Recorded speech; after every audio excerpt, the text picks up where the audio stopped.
Hi friends, என்னோட தாலிக்கும் ஓசி சேனலுக்கு உங்களை நான் அன்போடு வரவேற்கிறேன். என்னோடய ஸ்டைலில் soya meal maker fried rice எப்படி செய்யலான்னு பார்ப்போம். அதுக்காக 2 வெங்காயம், கொஞ்சமாக பூண்டு, அப்புறமா குடமிளகாய் 2 கலர்லேயும் நான் எடுத்து வச்சுருக்கேன். பாஸ்மதி அரிசியும் ஊற வச்சுருக்கேன். 1.5 கப் அளவுக்கு நான் ஊற வச்சுருக்கேன். சோயா மில் மேக்கர், இந்த மாதிரி சின்ன சோயா மில் மேக்கர் நல்லா சுடு தண்ணி போட்டு வாஷ் பண்ணி நல்லா பிழிஞ்சு எடுத்து வச்சுக்கோங்க. அதுக்கப்புறமா இப்போ எப்படி செய்கிறதுன்னு பார்க்கலாம். பாஸ்மதி அரிசியை வேக வைக்கிறதுக்காக நான் அடுப்பில் தண்ணி வச்சுருக்கேன். அது ஒரு பக்கத்து வெந்துட்டுருக்கட்டும். அது வெந்துட்டுருக்க டைம்லேயே நம்ம சோயா மில் மேக்கரை ஃப்ரை பண்ணிக்கலாம். 1 டீஸ்பூன் அளவுக்கு நான் மிளகாய்த்தூள் போட்டுக்கிறேன். இதோட 1/2 டீஸ்பூன் அளவுக்கு சோம்புத்தூள் போட்டுக்கோங்க. 1/2 டீஸ்பூன் அளவுக்கு ஜீரகத்தூள் போட்டுக்கலாம். இதோட வாசனைக்காக ஒரு 1/2 டீஸ்பூன் அளவுக்கு கரம் மசாலா சேர்த்துக்கலாம். இப்போ இதுக்கு தேவையான அளவு உப்பு நம்ம போட்டுக்குவோம். இந்த சோயா மில் மேக்கர் தேவையான அளவு மட்டும் நம்ம கொஞ்சமாக போட்டுக்கலாம். இதோட கொஞ்சமாக நம்ம கார்ன்ஃப்ளவர் மாவையும் போட்டு நல்லா கலந்து விட்டுக்கலாம். நம்ம கார்ன்ஃப்ளவர் மாவு போடும்போது மசாலாலாம் பிரிஞ்சு வராமல் இருக்கும். இப்போ எல்லாத்தையும் நல்லா பரட்டி விட்டுக்கோங்க. இப்போ இதை நம்ம எண்ணெயில் போட்டு பொரிக்க ஆரம்பிப்போம்.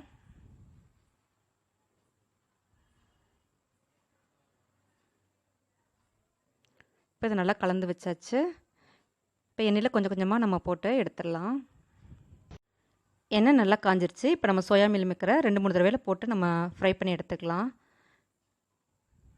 ஃப்ரைட் ரைஸ்னாலே கண்டிப்பாக இரும்பு சட்டியில் செஞ்சால் ரொம்பவே நல்லாயிருக்கும். அப்போ தான் ஹீட் வந்து ஈவனாக பரவி நம்ம ரைஸ் வந்து ரொம்ப நல்லா குக் ஆகி நமக்கு ஃப்ரை ஆகி கிடைக்கும். இப்போது சோயா மில் மேக்கர் ஓரளவுக்கு ஃப்ரை ஆயிடுச்சு. இப்போ நம்ம திருப்பி விட்டுக்கலாம். இது ரொம்ப நேரம் ஃப்ரை பண்ண வேணாம், ஒரு 30 செகண்ட்ஸ் வச்சு எடுத்தாலே போதும்.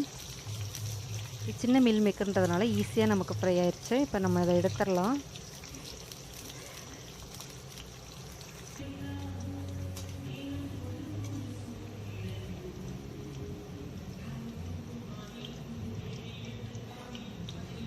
ரொம்ப நேரம் வச்சுருந்தீங்கன்னா அது ரொம்ப கிறிஸ்பி ஆயிரும். நமக்கு சாதத்தோடு சாப்பிடும்போது ஒரு மாதிரி டிஃப்ரெண்ட்டாக இருக்கும், ஒரு மாதிரி சிப்ஸ் மாதிரி ஆயிரும். எடுத்துருங்க. இதே போலவே எல்லா மீல் மேக்கரையும் நம்ம ஃப்ரை பண்ணி எடுத்துக்கலாம்.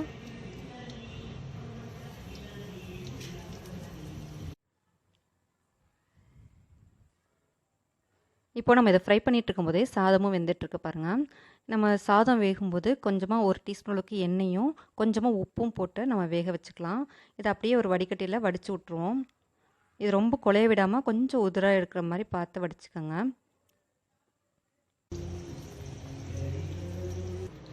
இப்போ நம்ம எல்லா மீல் மேக்கரையுமே ஃப்ரை பண்ணி எடுத்தாச்சு. இன்னொரு பக்கத்தில் நம்ம சாதத்தையும் வடிகட்டியில் வடித்தாச்சு. ஃப்ரைட் ரைஸ்க்கு சாதம் இந்த மாதிரி நல்லா பொலப்பொலப்பாக நமக்கு உதிராக இருந்தால் தான் ரொம்பவே நல்லாயிருக்கும். இப்போ நம்ம எப்படி ஃப்ரைட் ரைஸ் செய்யலான்னு பார்க்கலாம். நம்ம ஏற்கனவே சோயா மில் மேக்கர் ஃப்ரை பண்ணால் அதே எண்ணெயிலே நம்ம செஞ்சுக்கலாம். இப்போ எண்ணெய் நல்லா சூடாக இருக்குது. இப்போ இந்த சூடான எண்ணெயில் நம்ம பொடியாக நறுக்குனா பூண்டை போட்டுக்கலாம். பூண்டு நல்லா ஃப்ரை ஆகட்டும்.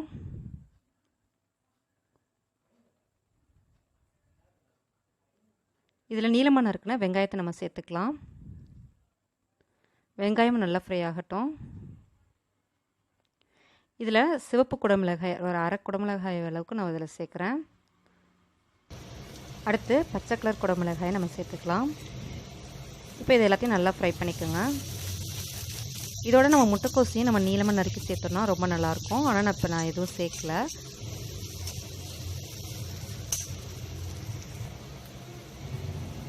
இதோட ஒரு 1/2 டீஸ்பூன் அளவுக்கு நான் மிளகாய்த்தூள் சேர்த்துக்கிறேன். ஒரு 1/4 டீஸ்பூன் அளவுக்கு கரம் மசாலா சேர்த்துக்கிறேன். இந்த கரம் மசாலா சேர்க்கும்போது ரொம்ப டேஸ்ட்டாக இருக்கும். நம்ம வீட்டிலே செஞ்ச கரம் மசாலா தான். அப்புறமா 1 டீஸ்பூன் அளவு மிளகுத்தூளும் சேர்த்துக்கிறேன். இதோட தேவையான அளவு உப்பு 1 டீஸ்பூன் அளவுக்கு நம்ம சேர்த்து எல்லாத்தையும் நான் நல்லா கலந்துக்குறேன். இது நல்லா ஃப்ரை ஆகிட்டுருக்கு. இந்த நேரத்தில் நம்ம 1 டீஸ்பூன் அளவுக்கு டொமேட்டோ சாஸ் சேர்த்து நல்லா கலந்து விட்டுக்கலாம்.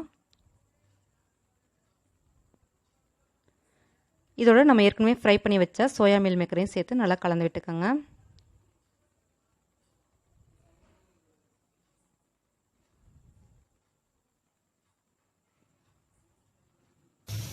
இப்போ இதில் ஏற்கனவே நம்ம வடிகட்டி வச்ச சாதத்தை நம்ம சேர்த்து கலந்து விட்டுக்கலாம். பாருங்கள், சாதம் இந்தளவுக்கு உதிராக இருந்தால் தான் ஃப்ரைட் ரைஸ் நல்லா கலந்து விடும்போது ரொம்ப அப்படியே குலையாமல் நல்லா பொலபொலன்னு இருக்கும். இப்போ அடுப்பை நல்லா ஹை ஃப்ளேமில் வச்சு நல்லா கிளறி விடுங்க.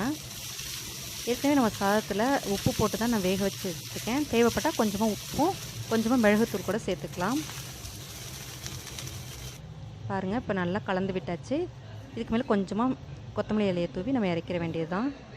சோயா மீல்மேக்கர் ஃப்ரைட் ரைஸ் தயாராகிருச்சு. இந்த வீடியோ உங்களுக்கு பிடிச்சிருந்தால் லைக் பண்ணுங்கள், ஷேர் பண்ணுங்கள். இது வரைக்கும் நம்ம சேனல் யாரும் சப்ஸ்கிரைப் பண்ணலாம், கண்டிப்பாக சப்ஸ்கிரைப் பண்ணிக்கோங்க.